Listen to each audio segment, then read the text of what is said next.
Hürmetli vatandaş, bugünkü leksiyalarımızı başlayımız. Leksiyada size ağacı razı. Washington'da sözdeyimiz. Bugünkü İslah 2021 yıl. 5. ayının 22. günü. Vaziyettin gap kılsak vatandaşlar yukarı leksiyalarda sözüldük. Hazır Amerika Qo'shma Shtatlarning davlat ishlar kotibi Antony Blinken Shimoliy Yevropada Islandiyada ziyoratda. Bu ziyorat jarayonida Rossiya Federatsiyasining tashqi ishlar ministri Sergey Lavrov bilan ko'rishdi. Shundaqla bu ko'rishda mazmun va so'zlangan muhokama qilingan masalalardan boshqa asosligi prezident Joe Biden, yana Rossiya Federatsiyasining Prezidenti Vladimir Putin bilan ko'rishdi dedi. Endi hozir shunga munosabatlik leksiyalar vatandoshlar. Mavzu mundaq. Hushyor bo'l.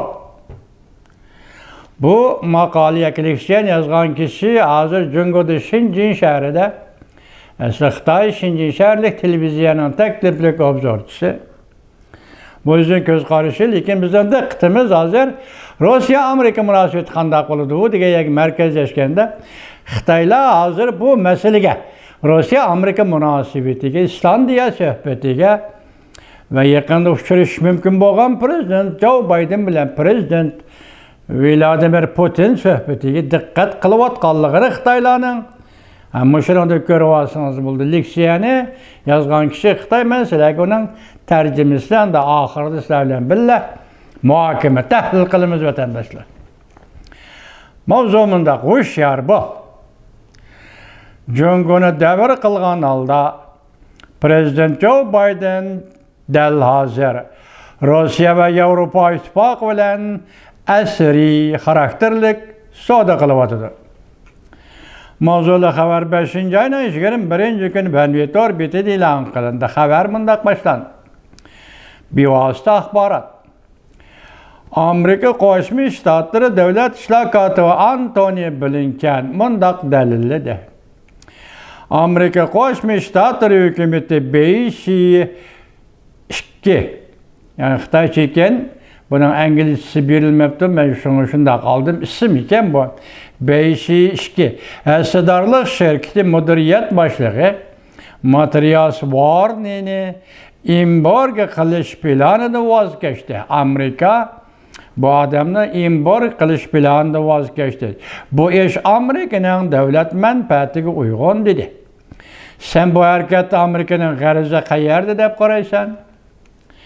Alayda taklif qilingan obzorchi Li Hoping mundaq javob berdi. Men diqqat qildim. Nurg'un obzorchilar mundaq hisobladi. Prezident Joe Biden hukumatining 5-2 nomerlik turni embargo qilishdan voz kechganligi Amerikaning Rossiya, Germaniya, hatta butkul Yevropa ittifoqiga taqdim qilgan bir cho'ng sovg'asidir.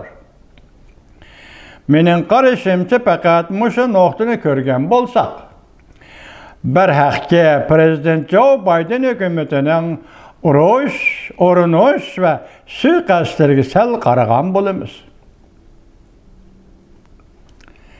Mushu nuqtaga qilib qolsak, vaqtida nima deydi hozir bu? Prezident Joe Biden hükümetinin urinishi deydi ve suiqasdi deydi. Endi jungolik deydi bu gapni. Sal qaragan bo'lamiz. Bu soha Prezident Joe Biden hükümetinin Rossiya, Germaniya hamda butkul Yevropa ittifoqiga xushomat qilib bergan sovg'asi emas.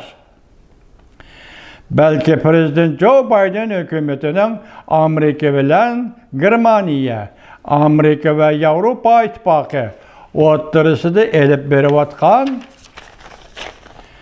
asriy xarakterlik cho'ng savdosining bir qismidir. Bu yerda hozir siyosiy savdo qilyapti deb Amerika Qo'shma Shtatlarining hukumatini siyosiy savdo qilyapti deb tasvirlayapti Xitoy yozuvchi. Diqqat qiling vatandoshlar. şu əsri xarakterlik çoğ soğudunun bir kısmıdır. Bu əsri xarakterlik çoğ soğudunun yadroluk məqsidi Avropa İttifaqını, hatta bütkül NATO'nu yeniğe tartıp, Amerika tekçiligi de Jungo bilen bir meydan, yeni soğuk münasibetle uruşi kılıştı ibaret. Çünkü başlanış bilenle Amerika kozgap, Jungo'ga qaratılgan yeni bir meydan soğuk münasibetle uruşu aldı da, bütkül Avropa tevrimeyle kalmasdan, hatta Jungo'nu bir tehdit dep mo hesaplamadı.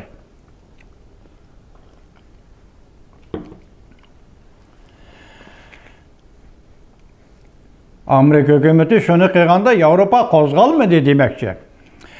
Jungo ne bir tehdit dep mi hesaplamadı.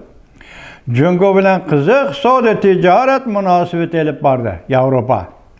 Belki Amerika bu yeni bir meydan soğuk münasebetle uğraşıda galba kılımen dese, Avropa İttifakı katnaşmay durup, maslaşmay durup, galba kılalışı mümkün emesiydi. Galba kılalışı mümkün emesiydi. Amerika Avropa İttifakını yeniğe tartıp gelişken, fakat kalptaş bulup, maddi menfaatke sel karısa, ortak bulgan ideologiya, kımmet karaşları bilella çekilinip kalsa, bu akmaydı. Avropa İttifakı ahvalını bildiriş bilen bile, menfaat berişini o işga seliş gerek idi. Del mışındak ahval asıdı biz şunu körüp yettik ki deydi ol yıkıpyan efendim. Yakınca bir mezgilden beri Prezident Joe Biden hükümeti Germaniya başçılığındaki Avropa İttifakı'na bir qatar kişilerinin gözlerini kamaş durduğun derecede yol koydu. Demek Prezident Biden hükümeti Avropa İttifakı'na gözünü kamaştırdığın derecede yol koydu deydi. Birinçiden sabık prezident Trump devrinde tüzülgen Germaniyadan asker çekindiriş planını emelden kaldırdı. İkinçiden Avropa devletleri bilen birlikte Rusya bilen Jungo'nun şimalımız okuyandaki kengaymiçilik kılışlarını çekledi. Üçüncü, Prezident Trump hükümeti devrideki dek Avropa devletlerinin harbiy xarajatını köpeytişini mecburlaş karakterde talep kılmadı. Devamını anlayış, hürmetli vatandaş.